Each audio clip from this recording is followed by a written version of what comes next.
നമസ്കാരം.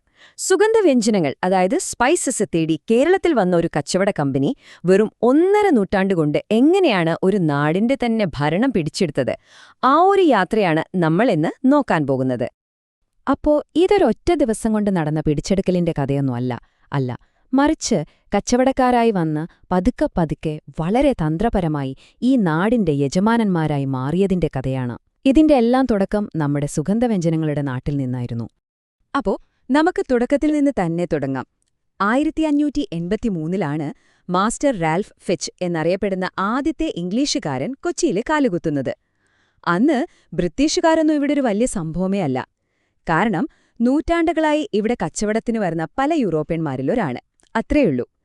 ശരി, അപ്പോ അവരുടെ ആദ്യത്തെ ചുവടുവെപ്പ് എങ്ങനെയായിരുന്നു എന്ന് നോക്കാം. തുടക്കത്തിൽ അവരുടെ രീതി ഭയങ്കര ഓപ്പർച്യൂണിസ്റ്റിക് ആയിരുന്നു. അതായത് കിട്ടുന്ന അവസരം മുതലെടുക്കുക. ഉദാഹരണത്തിന് 1615-ൽ ക്യാപ്റ്റൻ കീലിംഗ് സാമൂതിരിയുമായി ഒരു ഡീലുണ്ടാക്കി. എന്തായിരുന്നു ഡീൽ?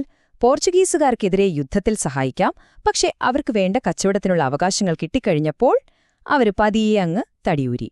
അതായിരുന്നു അവരുടെ ഒരു രീതി. ഇനി കച്ചവടത്തിൽ നിന്ന് പതുക്കെ അധികാരത്തിലേക്ക് അവർ കാലുവെക്കുന്നത് ഒരു യുദ്ധത്തിലൂടെയൊന്നുമായിരുന്നില്ല.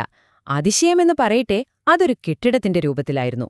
എങ്ങനെയാണ് ഈ കെട്ടിടങ്ങൾ അവരുടെ അധികാരത്തിന്റെ ആദ്യത്തെ തൂണുകളായതെന്ന് നമുക്ക് നോക്കാം.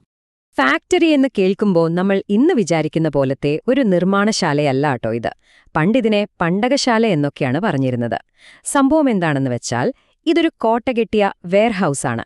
അവരുടെ കച്ചവട സാധനങ്ങൾ സംരക്ഷിക്കാനും ഒപ്പം ഞങ്ങളിവിടെയുണ്ട് എന്ന് കാണിക്കാനുള്ള ഒരു പവർ പ്രൊജക്ഷനും.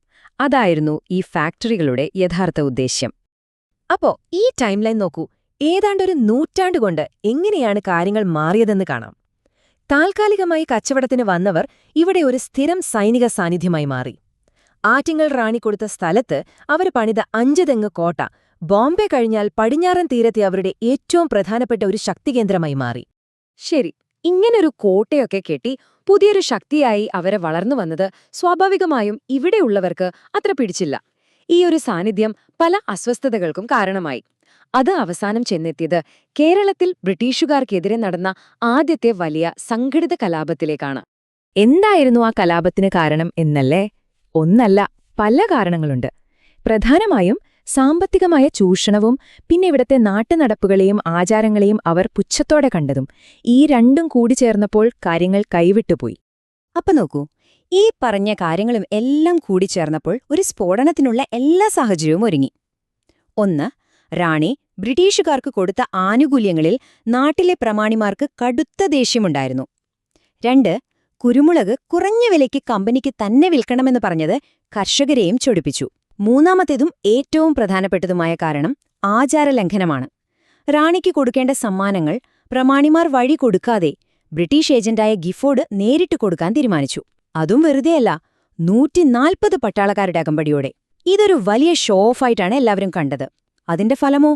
1721 ഏപ്രിൽ 15-ന് ഗിഫോർഡിനെയും കൂടെയുണ്ടായിരുന്ന 140 പേരെയും നാട്ടുകാർ ആക്രമിച്ചു കൊന്നു. ഇതാണ് പിന്നീട് 5 തെങ്ങ് കോട്ടയുടെ 6 മാസം നീണ്ട ഉപരോധത്തിലേക്ക് നയിച്ചത്. കമ്പനിക്കെതിരെ നടന്ന ആദ്യത്തെ ഓർഗനൈസ്ഡ് റിവോൾട്ടായിട്ടാണിതറിയപ്പെടുന്നത്. ഈ കലാപങ്ങളൊക്കെ അടിച്ചമർത്തി പിന്നെ മൈസൂരുമായുള്ള യുദ്ധങ്ങളിലൊക്കെ ജയിച്ചതോടെ കമ്പനി കൂടുതൽ ശക്തരായി. അപ്പോഴാണ് അവർ തങ്ങളുടെ ഏറ്റവും ഫലപ്രദമായ തന്ത്രം പുറത്തെടുക്കുന്നത്: ഡിവൈഡ് ആൻഡ് റൂൾ, അഥവാ ഭിന്നിപ്പിച്ച് ഭരിക്കുക. ഈയൊരൊറ്റ തന്ത്രം വെച്ച് അവർ കേരളത്തെ മുഴുവനാഴി തങ്ങളുടെ വരുതിയിലാക്കി. അപ്പോ എന്തായിരുന്നു ഈ ഭിന്നിപ്പിച്ചു ഭരിക്കൽ? കേരളത്തിൽ അവര് 2 തരം ഭരണരീതിയാണ് കൊണ്ടുവന്നത്. വടക്ക് മലബാർ പ്രദേശം അവര് നേരിട്ട് ബ്രിട്ടീഷ് ഇന്ത്യയുടെ ഭാഗമാക്കി, ഡയറക്റ്റ് റൂൾ. അവിടെ ബ്രിട്ടീഷ് കളക്ടർമാര് ഭരിച്ചു. എന്നാൽ തെക്കോട്ട് വരുമ്പോൾ, അതായത് തിരുവിതാംകൂറിലും കൊച്ചിയിലും, അവര് ഭരണം നേരിട്ട് നടത്തിയില്ല. പകരം അവിടത്തെ രാജാക്കന്മാരെ ഭരിക്കാൻ അനുവദിച്ചു, പക്ഷേ കൺട്രോൾ മുഴുവൻ ബ്രിട്ടീഷുകാരുടെ കയ്യിലായിരുന്നു. ഇതിനെയാണ് നമ്മൾ ഇൻഡയറക്റ്റ് റൂൾ എന്ന് പറയുന്നത്. അപ്പോ ഈ ഇൻഡയറക്റ്റ് റൂളിലെ പ്രധാന കണ്ണാരായിരുന്നു എന്നറിയാമോ? British resident. പേരിൽ ഇവർ രാജാവിന്റെ ഒരു അഡ്വൈസറൊക്കെയാണ്, പക്ഷെ സത്യത്തിൽ അധികാരം മുഴുവൻ ഇവരുടെ കയ്യിലായിരുന്നു. പ്രധാനമന്ത്രിയെ നിയമിക്കുന്നത് മുതൽ സാമ്പത്തിക കാര്യങ്ങൾ വരെ റെസിഡന്റ് തീരുമാനിക്കും. കേണൽ മൺട്രോയെപ്പോലുള്ള ചില റെസിഡന്റുമാർ അതിശക്തരായിരുന്നു. അവർ തന്നെ ദിവാനായി ഭരണം നടത്തി. ചുരുക്കി പറഞ്ഞാൽ നേരിട്ട് യുദ്ധം ചെയ്ത് ഭരണം പിടിക്കുന്നതിന്റെ തലവേദനയില്ലാതെ തങ്ങളുടെ താൽപ്പര്യങ്ങൾ നടപ്പാക്കാനുള്ളൊരു സൂത്രമായിരുന്നു ഈ റെസിഡൻസ് സിസ്റ്റം. അങ്ങനെ കോട്ടകൾ പണിത് സൈന്യത്തെ ഉപയോഗിച്ച് പിന്നെ ഇതുപോലുള്ള കിടിലൻ രാഷ്ട്രീയ തന്ത്രങ്ങളിലൂടെ ഏകദേശം 150 വർഷം കൊണ്ട് ഈസ്റ്റ് ഇന്ത്യാ കമ്പനി തങ്ങളുടെ പരിണാമം പൂർത്തിയാക്കി. കച്ചവടക്കാരായി വന്നവർ ഒരു നാടിന്റെ ഭരണാധികാരികളായി മാറി. ഇവിടെ നമ്മൾ ഓർത്തിരിക്കേണ്ട പ്രധാന കാര്യമിതാണ്.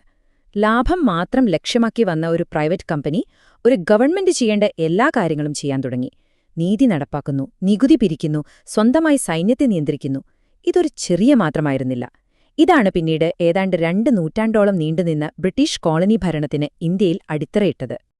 അപ്പോൾ ഒരു കച്ചവട സ്ഥാപനം ഒരു രാജ്യത്തിന്റെ അധികാരം കൈയാളുമ്പോൾ അവർ യഥാർത്ഥത്തിൽ ആരെയാണ് സേവിക്കുന്നത്? ലാഭത്തെയോ അതോ ജനങ്ങളെയോ? ഇത് കേരളത്തിന്റെ ചരിത്രത്തിൽ നിന്ന് ഉയർന്നുവന്ന ഒരു ചോദ്യമാണ്. പക്ഷേ ഇന്നും ലോകത്തിന്റെ പല ഭാഗത്തും വളരെ പ്രസക്തമായൊരു ചോദ്യമായി ഇത് തുടരുന്നു.